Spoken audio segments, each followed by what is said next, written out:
اچھا یہ بتائیں کہ اس میں علم کلام کا کتنا رول رہا آپ کی ڈیبیٹ میں، آپ کے لیے؟ پورا علم کلامی تھا اور کیا تھا. ایک ہے آپ اس کو پریزنٹ کر رہے ہیں ماشاءاللہ، اور ایک یہ کہ علم کلام کے جو مباحث ہیں جیسے تسلسل ہے، دلیل توقف ہے، یہ تو ماشاءاللہ چونکہ آپ نے اس سے استفادہ کیا ہے تو یہ بڑی خوش آئند بات رہی، اور اس کی وجہ یہ ہے کہ علم کلام کو فرسودہ علم سمجھا جانے لگا تھا. میں سمجھتا ہوں کہ علم فرسودہ نہیں، البتہ اصطلاحات ضرور فرسودہ ہو گئی ہیں. ان کو تھوڑا سا ریفائن کرنا چاہیے اور جدید علم کلام کی طرف لانا چاہیے. متکلمین اور علماء ماتریدیہ اور علماء احناف اور علماء اشاعرہ یہ لوگ اپنی پوری زندگی لگا ڈالتے ہیں اس میں یہ ثابت کرنے میں کہ اللہ تعالیٰ موجود ہے، اور وہ بھی ایسی دلیلوں سے جو اللہ تعالیٰ کے وجود کو ثابت کرتے کرتے اس کے وجود کو خطرے میں ڈال دیتی ہے. اللہ تعالیٰ کا انکار کرنے والے دنیا میں بہت کم لوگ پائے گئے ہیں. اب ہمارے متکلمین اور علماء ماتریدیہ اور علماء احناف اور علماء اشاعرہ یہ لوگ اپنی پوری زندگی لگا ڈالتے ہیں اس میں یہ ثابت کرنے میں کہ اللہ تعالیٰ موجود ہے، اور وہ بھی ایسی دلیلوں سے جو اللہ تعالیٰ کے وجود کو ثابت کرتے کرتے اس کے وجود کو خطرے میں ڈال دیتی ہے، صفات کا انکار کر دیتے ہیں. تو یہ پیچیدگیاں، یہ عقلی من گھڑت دلیلیں کتاب و سنت میں نہیں تھیں، دین اسلام میں نہیں تھیں. صحابہ کرام ان سب کو نہیں جانتے تھے اور نہ اس کی جاننے کی ضرورت ہے. وہ ان علم کلام کو جانے بغیر ہی خیر امت تھے، افضل امت تھے، اور ان کے لیے اللہ نے جنت کا وعدہ کیا، اور ان کے متبعین کے لیے اللہ تعالیٰ نے، اللہ کے رسول نے خوشخبری دی اور کہا کہ تمہارے جیسا ایمان جو لائے گا وہ ہدایت پائے گا.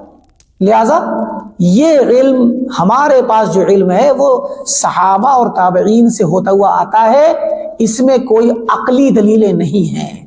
عقلی سے مراد یہاں پر عقل سلیم نہیں، عقل سلیم تو انسان کو استعمال کرنی ہے. اگر آپ کبھی کسی سے بات ہو جائے تو آپ عقل سے بات کریں گے.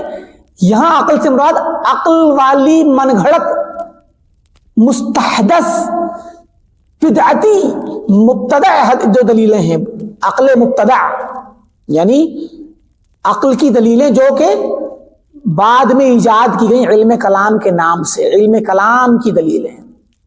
اب میں آپ کو مثال دوں کہ علم کلام کی خراب مثال. مثلا قرآن نازل ہوا عربی زبان میں، قرآن نازل ہوا عربی زبان میں. عرب لوگ کون تھے؟ قرآن نے بتا دیا کہ هو الذی بعث فی الامیین رسولا منہم، اللہ تعالیٰ ہی کی وہ ذات ہے جس نے ان پڑھ لوگوں میں ایک رسول بھیجا. عرب کون تھے؟ ان پڑھ تھے. کچھ ہی لوگ تھے جو پڑھنا لکھنا جانتے تھے، ورنہ زیادہ تر ان پڑھ ہی تھے. اور ان پڑھ اس معنی میں بھی امی تھے کہ ان کے پاس پہلے سے کوئی اللہ کی طرف سے نازل شدہ کتاب نہیں تھی، اس وجہ سے بھی وہ ان پڑھ ہی تھے. مطلب ویسا پڑھنا لکھنا جانتے بھی تھے، خط کتابت لکھنا، مگر کوئی کتاب نہیں تھی کہ علم ہوتا ان کے پاس، کیونکہ نبی ان کے پاس جو ہے اسماعیل علیہ السلام ہی تھے جو آئے تھے، اور ان کے بعد یہ لوگ بسے، تو پھر کوئی نبی آیا نہیں عربوں کے درمیان میں یہاں پر. تو ان پڑھ لوگوں میں نبی بھیجا. اب یہ ان پڑھ لوگ عربی زبان تو جانتے تھے، اپنی ان کی زبان تھی. ان لوگوں میں قرآن نازل ہوا، تو ظاہر ہے قرآن نازل ہوگا اور جو کچھ قرآن میں آئے گا تو ایسے ہی تو ہر وہ بات جو بھی قرآن نازل ہوگی وہ عرب سمجھیں گے نا، کہ نہیں سمجھیں گے؟ سمجھیں گے. تو عرب کیا سمجھتے ہیں اسی کے مطابق قرآن نازل ہوا. اب مثلا قل هو اللہ احد، قل هو اللہ احد کہہ دیجئے کہ اللہ تعالیٰ ایک ہے. تو اب احد کا معنی ایک، بات ختم ہو گئی. منفرد، تنہا، یکتا، اکیلا، سنگل، یہی میننگ ہے اس کے. لغت عربی زبان میں اس کا یہی مطلب ہے کہ اللہ تعالیٰ تنہا ہے، اکیلا ہے. اور خود اس صورت نے بتا دیا کہ لم یلد ولم یولد، آگے کہا نا لم یلد ولم یولد، نہ وہ اس نے کسی کو اپنے سے جنم دیا، نہ وہ کسی سے جنم ہو کر کے آیا. ولم یکن لہ کفوا احد، نہ اس کی برابر کوئی ہے، اس کے جیسا کف، اس کا نظیر، مثیل، اس کے ہمسر کوئی نہیں اس جیسا. وہ تنہا اکیلا ہے، وہ اللہ الصمد ہے، وہ بالکل سب سے بے نیاز ہے. قرآن کی اس صورت نے اللہ کا تعارف کرا دیا، اور یہ عربی زبان کے مطابق ہے، اور پتہ چلا اللہ تعالیٰ ایک ہے. تو اب جب ہم کہتے ہیں کہ اللہ تعالیٰ ایک ہے اور ہم اس کی توحید کا معنی سمجھنا چاہتے ہیں، تو ہم یہ تو سمجھیں گے کہ اللہ تعالیٰ تنہا ہے، اس کے ساتھ کوئی نہیں، اس کے نہ ماں باپ ہیں، نہ اس کے بچے ہیں، نہ بیوی ہے. یہ مطلب ہے تنہا کا. اکیلا ہے وہ، اور اہل عرب بھی یہی سمجھتے ہیں. اب آپ یہ سمجھیں گے تو اب یہ ہو جائے گا اس کے وجود کے متعلق عقیدہ کہ اللہ تعالیٰ کی ذات، اللہ ہے کیا؟ اللہ ایک ہے، اکیلا ہے، اور وہ نہ تو اس کے ماں باپ ہیں، نہ اس کے بچے اولاد ہیں، نہ اس کی بیوی ہے، بس، اور وہ کسی کی اس کو ضرورت ہی نہیں، بے نیاز ہے، اور اس جیسا کوئی ہے بھی نہیں. یہی مفہوم ہے اس کا. یہ وہ مفہوم ہے جو قرآن نے بیان کیا، جو سنت نے بیان کیا، جو صحابہ نے سمجھا، جو اہل عرب نے سمجھا. بس اتنا ہی آپ سمجھ لیں، آپ فطرت پر ہیں. اب اہل کلام نے کیا کیا؟ علم کلام نے آ کر کیا خرابی پیدا کی. دیکھیے، علم کلام نے آ کر کے اپنی من گھڑت عقلی دلیل سے، عقلی فلسفے سے کیا ثابت، کیا کہا؟ احد کا معنی ہوتا ہے ایک. تو ایک کا مطلب کیا ہے؟ اب دیکھیے عقلی انداز. ایک کا مطلب یہ ہے کہ جو ٹوٹ کر کے جز جز نہ ہو، ٹکڑے ٹکڑے نہ ہو سکے، جس کے کمپوننٹ نہ ہو، جس کو اسمبل نہ کیا گیا ہو، غیر مرکب ہو، مرکب نہ ہو. مرکب تو دو چیزوں سے بنتے ہیں نا، ترکیب، دو چیز یا تین چیز، چار چیز سے مل کے مرکب ہو. تو احد یعنی واحد کا مطلب ہوا جو جز جز نہ ہو، جو دو نہ ہو، جو تقسیم قبول نہ کرے، غیر منقسم ہو، جس میں اجزاء نہ ہو، ابعاض نہ ہو، بعض.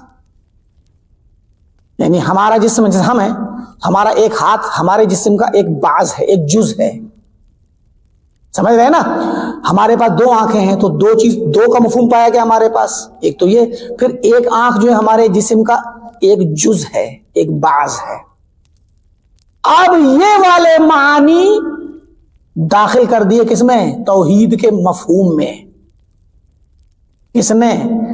اس علم کلام نے، جس علم کلام کے ذریعے اللہ کو ثابت کرتے ہیں یہ لوگ، جس کا آج نعرہ لگایا جا رہا ہے پوری دنیا میں. آج لاکھوں لوگ جو ہے فالو کر رہے ہیں ان لوگوں کو، اور ان کی بات سن کر کے شرع عقائد نصفی اور اساس التقدیس اور کون کون سی کتابیں جو ہیں، کیا نام ہے، جو ماتریدیوں کی اور اشعریوں کی کتابیں ہیں علم کلام کی، ان کتابوں میں یہی سب ہے. اللہ تعالیٰ تنہا ہے کا مطلب کیا ہے؟ وہ جز جز نہیں ہو سکتا، وہ منقسم نہیں ہو سکتا، وہ مرکب نہیں ہو سکتا، وہ تقسیم کو قبول نہیں کرتا، اس میں اجزاء نہیں، ابعاض نہیں. اب یہ جو بانے آ رہے ہیں یہ صحابہ نہیں جانتے، نہ عرب جانتے ان کو. یہ عقل فاسد نے ان معانی کو پیدا کیا، احد کے اندر داخل کیا. اب نتیجہ کیا نکلا اس کا؟ نتیجہ نکلا جب اللہ نے کہا کہ بل یداہ مبسوطتان، کہ اللہ کے دونوں ہاتھ کشادہ ہیں. یہودیوں نے کہا ید اللہ مغلولہ، وقالت الیہود ید اللہ مغلولہ. یہودیوں نے کہا اللہ کا ہاتھ تو بندھا ہوا ہے، ٹوٹا ہوا ہے، کسی کام کا نہیں ہے، خرچ نہیں کر سکتا، وہ بخیل ہے، نعوذ باللہ. تو اللہ تعالیٰ نے پہلے کہا کہ غلت ایدیہم ولعنوا بما قالوا، پھر کیا کہا؟ بل یداہ مبسوطتان، بلکہ اللہ کے دونوں ہاتھ کشادہ ہیں. انہوں نے ایک ہاتھ کہا تھا، یہودیوں نے کہا کہ اللہ کا ہاتھ، ید اللہ، ید مانے ایک ہاتھ، ید ایک کے واحد کے لیے آتا ہے، اللہ کا ہاتھ بندھا ہوا ہے. اللہ نے کہا کہ بل یداہ، بلکہ اس کے دونوں ہاتھ کشادہ ہیں. ينفق کیف یشاء، وہ خرچ کرتا ہے جیسے چاہتا ہے. اب آپ یہاں تصور کیجئے، یہودی اللہ کے لیے لفظ بول رہے ہیں کہ اللہ کا ہاتھ بندھا ہوا ہے. اللہ نے جب ان کی اس غلط بات کی نفی کی تو یہ نہیں کہا کہ بل یدہ مبسوطہ، بلکہ اس کا ہاتھ کشادہ ہے. یہ کہا جاتا تو مفہوم ذہن میں یہ بیٹھتا کہ شاید اللہ کا ایک ہاتھ ہے. اللہ نے کہا کہ بل یداہ، اس کے دونوں ہاتھ، اس کے دونوں ہاتھ کشادہ ہیں. ہمارے متکلمین آئے، علماء دیوبند اور علماء